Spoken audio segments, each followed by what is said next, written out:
ఈ 4 వార్నింగ్ సంకేతాలు కనిపిస్తే షుగర్ ఉన్న వాళ్ళు జాగ్రత్త పడాలి. నెంబర్ 1, బీపీ అస్సలు కంట్రోల్లో లేకపోవడం. అస్సలు కంట్రోల్లో లేని హై బీపీ కూడా మన కిడ్నీ పనితీరు లోపాలకి ఒక సంకేతం కావచ్చు.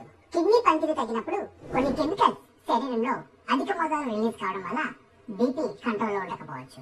సెకండ్ లక్షణం, షుగర్ ఉన్న వాళ్ళలో కాలవాపులు కనిపించడం. కాలవాపులు ఉన్న వారందరూ కూడా కిడ్నీ సమస్యలు ఉన్నట్టు కాదు, కానీ విధిగా కిడ్నీ పరీక్షలు చేయించుకోవాలి.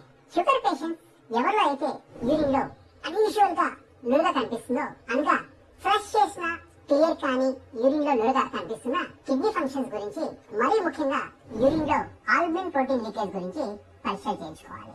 షుగర్ పేషెంట్స్ గుర్తుపెట్టుకోవాల్సిన 4వ అంశం, షుగర్ పేషెంట్స్ లో రెటీనా ప్రాబ్లమ్స్ రావడం.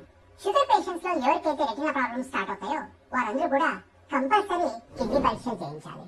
రెటీనా రక్తనాళాలు మరియు కిడ్నీ రక్తనాళాల యొక్క స్ట్రక్చరల్ ఫిలాసఫీ ఒకే రకంగా ఉంటుంది.